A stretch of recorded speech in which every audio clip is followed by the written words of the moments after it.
Bismillahirrahmanirrahim. Assalamualaikum warahmatullahi wabarakatuh. Subhanallah, walhamdulillah, wa la ilaha illallah, wallahu akbar. Allahumma sholli ala Muhammad wa ala ali Muhammad. Allahu akbar, Allahu akbar, Allahu akbar, Allahu akbar, walillahil hamd. Alhamdulillah, puji syukur kepada Allah Subhanahu wa taala, di mana pada waktu yang cerah ini, pada pagi yang Allah berkahi, kita masih diberikan nikmat keimanan, keislaman, dan juga kesempatan dan kesehatan. Selawat serta salam kepada junjungan besar Nabi Muhammad SAW. Semoga kita menjadi umat beliau yang taat atas perintah Allah dan Rasulnya, menjadi umat yang dibanggakan kelak di yaumil akhir. Amin ya rabbal alamin. Tapi di masa yang masih di bulan Barokah, bulan Zulhijjah, suasana Idul Adha, marilah kita tetap meningkatkan iman dan takwa kita kepada Allah. Bukan sekedar makan daging kurban yang banyak, tapi ingat, Allah perintahkan kepada kita untuk selalu menjaga dan juga terus menuntut ilmu agar kita menjadi umat yang dibanggakan oleh Nabi Muhammad SAW. Anak-anak yang Bapak cintai, untuk kelas 10, kelas Al-Kindi dan Rumaisyah. Sebelum kita lanjutkan ke materi yang selanjutnya, di pembahasan sebelumnya kita tentang bayanat syakhsiyah. Jadi bayanat syakhsiyah yang kita pelajari masih lanjut lagi. Dan di Sofah Sadisah di halaman ke-6 ada beberapa tadbibat yang akan kita bahas. Di sana ada tabadul asilah wal ajwibah kama fil misal, jadi menukar pertanyaan dan jawaban sama teman. Jadi kemarin sudah kita tahu cara memperkenalkan diri, kemudian tahu ada kalimat-kalimat yang kita hafalkan. Nah, di sini misalnya kalau kita ketemu orang Indonesia dan orang Mesir. Nah, ini contohnya Indonesia dan Mesir. Yang pertama ditanyakan orang Mesir. Ya, orang Mesir yang bertanya, min aina ant? Nah, jadi min aina anta? Dari mana kamu? Nah, kita jawab, ana min Indonesia. Saya dari Indonesia. Nah, setelah menjawab, biasanya kalau orang berkenalan maka dia akan menanya balik kepada sang penanya, wa anta, dan kamu? Nah, orang Mesir menjawab, ana min Mesir. Saya dari Mesir. Nah, kemudian kita menjawab, ahlan wa sahlan. Indonesia menjawab, ahlan wa sahlan, selamat datang. Kemudian orang Mesir juga mengatakan, ahlan bika, selamat datang juga. Tapi ini adalah salah satu tabadul. Jadi contoh bagaimana kita bisa interaksi dengan orang lain, baik sesama warga negara Indonesia bahkan internasional. Di situ ada contoh di Irak, ada orang Sudan, Indonesia, kemudian orang Urdun dan sebagainya. Ada Tunis, Suriah dan sebagainya. Ini adalah satu contoh. Jadi bisa dipraktekkan sendiri, melatih kemampuan pribadi.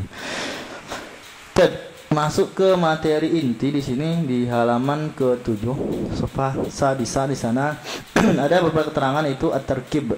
Nah, tarkibnya ini ada mana ism, jadi ismun, al ismu, jadi nama dalam bahasa Arab itu memiliki dua artian dalam situs bahasa atau perluasannya.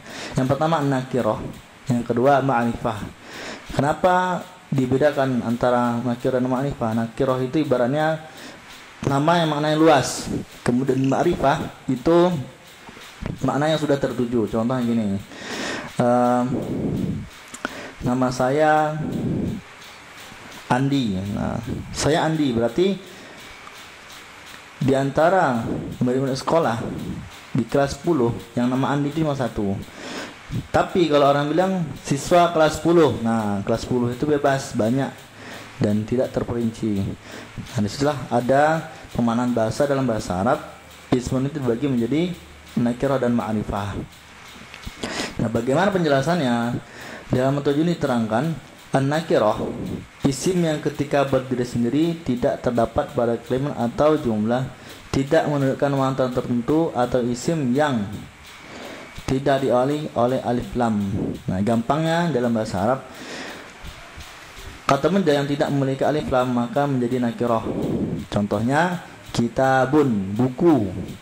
Nah, kitabun tidak ada kitabu, tidak ada alif lamnya, maka dia menjadi nakirah, bebas.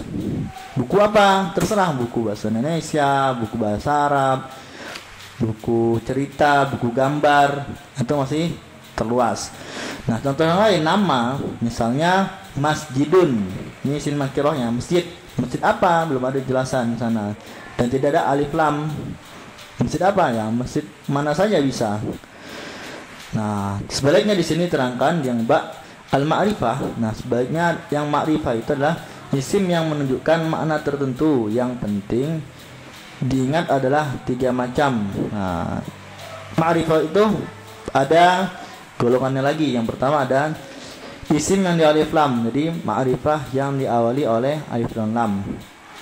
Contohnya tadi ya, kitabun masih nakirah. Ketika ditambah alif lam al-kitabu maka menjadi buku tertentu. Kemudian yang kedua, kata yang menunjukkan nama, al-alam. Jadi kata yang menunjukkan sebagai nama orang atau nama tempat, nama daerah, bahkan nama binatang dan hewan itu menjadi sudah tertuju di Bani Arifah. Contohnya Ahmad. Ahmad berarti si Ahmad. Aisyah berarti Aisyah. Contoh lain tempat Jakarta. Kemudian Makkah, kota Mekah, Qahirah, Kairo. Nah, lebih luas lagi, negara misalnya Indonesia, ini menjadi ma'rifah. Bahkan lebih luas lagi, Asia.